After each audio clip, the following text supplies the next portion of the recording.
Beast mode si Lebron, mamaw naman si Anthony Davis. Pinalamon ng braso ni LBJ ang isang player ng Pacers, walang nagawa ng araruhin lang ni LBJ. Huling paghaharap para sa in-season tournament, LA Lakers laban sa Indiana Pacers. Magandang laban ito para kay Lebron kontra sa young superstar na si Tyrese Haliburton. Well, first quarter, isang magandang assist kagad para sa young superstar Tyrese Haliburton para sa bukas na si Buddy Hield. Anthony Davis, back-to-back driving dunk para kay AD. Sa Pacers, struggle si Tyrese Haliburton, nakuhanan pa ng bola ni LBJ. Agad din namang ibinaba ni Lebron ang bola at easy end one na yan para kay LBJ. Iwan pa ang bantay at easy layup na yan para kay King James. Anthony Davis, bank shot, pumasok pa ang mahirap na tira na yan ni AD. Sa second lineup, si Austin Reeves naman ang naging X-factor para sa opensa. 7 straight points ang naiambag ni AR-15.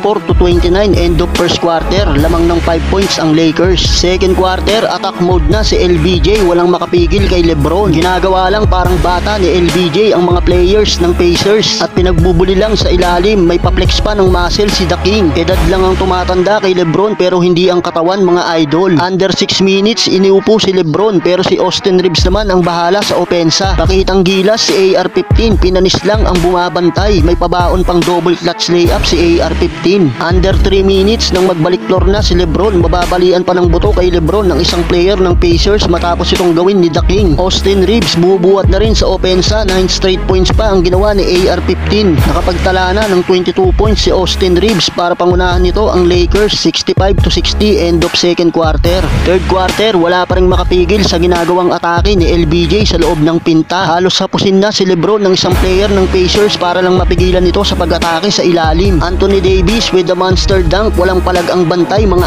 idol. Angat na sa 11 points ang lamang ng LA sa Pacers. Tyrese Haliburton, pilit na binubuhat ang Pacers pero laging may sagot ang Lakers. Nagkamali pa ang player na ito nang sumabay sa pag-atake ni Lebron. Sa pulsa pa nga, pinatikim ng braso ni LBJ, mga idol. Baon na ang Pacers sa 11 digits lead ng LA. Lebron James to Anthony Davis connection, gandang alley-oop dunk para kay AD. Bago magtapos ang third quarter, bawi naman ang buzzer 3-pointer si Benedict Maturin para sa Pacers. 90-82 end of third quarter. Last quarter, mga idol, bahagyang nagkaroon ng run ang Pacers at nakuha nila ang momentum na ibababa nila sa 3 points lead na lang ang lamang ng LA. Naging dikitan na ang laban, protektado ni Davis ang ilalim, solid block shot pa para kay AD. Mamaw si Davis, mga idol. Hindi makapalag ang Pacers kay Davis sa ilalim, dinakdakan pa harap-harapan ni Davis ang dalawang bantay. Humahabol pa ng isang corner 3-pointer si Cam Reddish. Angat na sa double digits ang lead ng LA. Sa uli ay naubusan na ng bala ang Pacers at wala nang maipangsagot pa sa Lakers. Nakuha na ng Lakers ang panalo at sila na ang nagkampiyon sa in-season tournament, mga idol. Mamaw si Davis with 41 big points, 5 assists and 20 rebounds. Lebron James 24 points, 4 assists, 11 rebounds sa loob ng 35 minutes of playing time.